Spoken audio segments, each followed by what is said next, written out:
girlfriend got me a 12-pack of these a little while ago. I've been trying to figure out fun ways to use them. I don't drink, so I don't ever get to do that. And I guess I'm not as practiced as some of the boys. Huge mess though. I got water everywhere. All right. Hello, everyone. Welcome back to another episode of the Liam Podcast, a show where I look to provide value to you by riffing on topics and answering your questions at the end of each episode.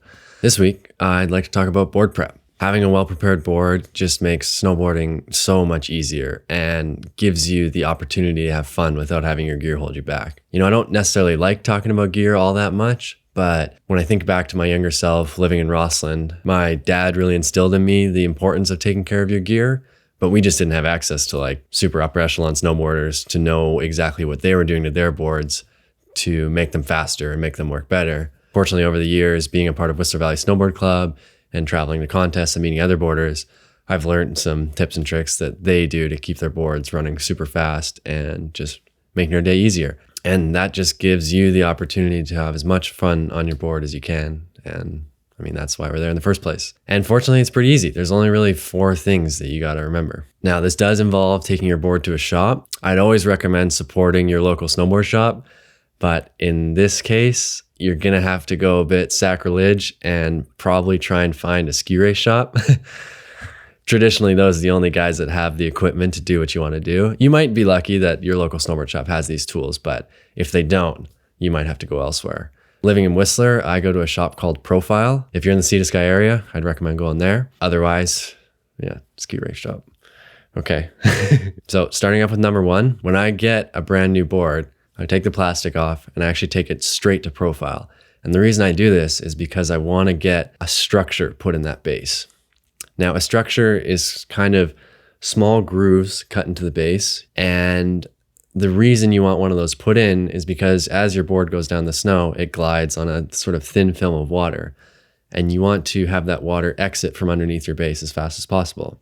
At least that's my understanding of it. And getting a structure will help you do that. Getting a structure also helps open up the base. Taking off that top layer that's there from the factory helps it absorb wax a little bit better. So this would be the number 1 thing I would recommend for you to go do with either a brand new board or say you've had your board for a year, you can still go bring it in and get a structure put in. It'll actually liven up the board again. It'll get rid of that sort of old layer of base, get that structure in there and help you go quicker.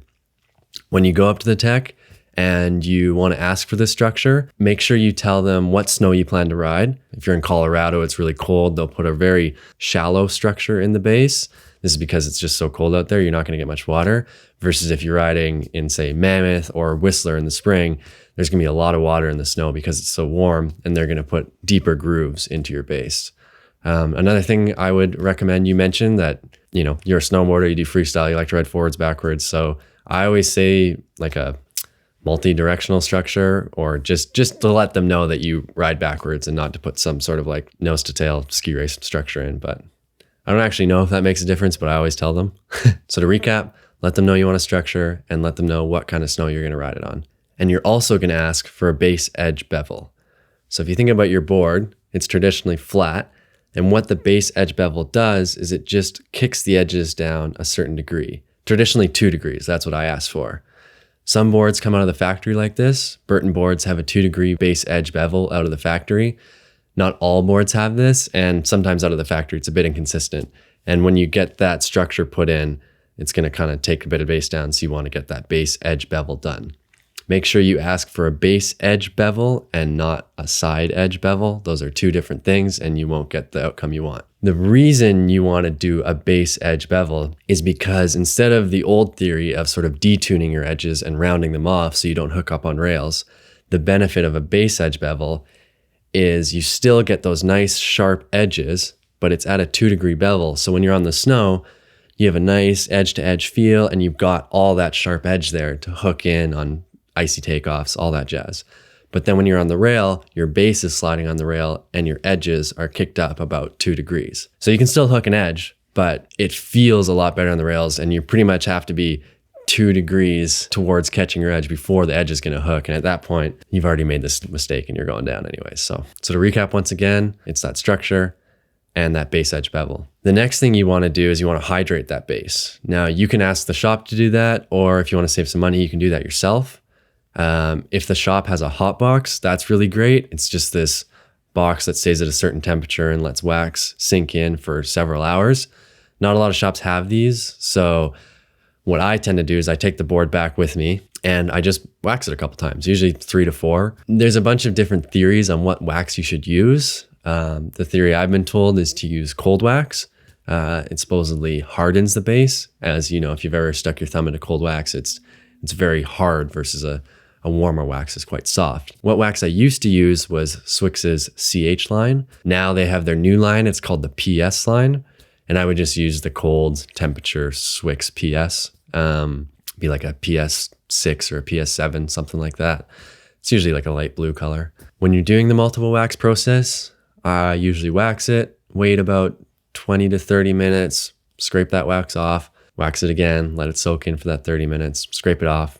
It can be a bit of a tedious process, and you can kind of tell once the base is pretty saturated because it's not really taking any of that wax you're giving to it. And then on that final wax it and don't scrape it off. Just let it sit. And you can let it sit like that, wax on the base all the way up to when the season starts. When the season does start, you're going to finish off your pre-season process, and that's scraping off that cold wax, and you're going to apply a suitable wax for those opening day conditions. That wax for a place like Whistler is usually Swix's PS8, I believe.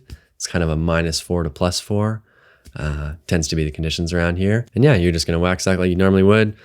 Leave it on 20, 30 minutes, however long you want, scrape it off. Now that I think about it, I might have to do a whole video on what I've learned about waxing a board as far as brushing and scraping and brushing again after, and what kind of brushes I use, what kind of iron I use. If you're interested in that, please let me know below, and maybe I'll do that as a video as well. But for now, just wax like you normally would. And after that, all I'll say is just to keep the frequency up. Wax it every 4 or 5 days. And if you do that and you keep the base hydrated, it's gonna, stay fast for a while. And the reason you want a fast board is it just makes snowboarding so much more fun. It's just letting you do everything you want to do. It's not holding you up in the flats. It's sliding nice on rails. It's just makes your life easy, and it makes snowboarding more fun. To me, having fun is what snowboarding is all about. And prepping your board like this just makes that a whole lot easier. So I hope you found this valuable. We don't have any questions this week, but if you do have a question, I'd love to hear it. Please leave it down in the YouTube comment section, or if you're listening on Spotify, you can leave it in their Q&A section in the episode description, and I'll answer it in next week's episode. All right. I'd like to thank you all for tuning in. If you've enjoyed your time here, please consider subscribing, and I'll see you next week.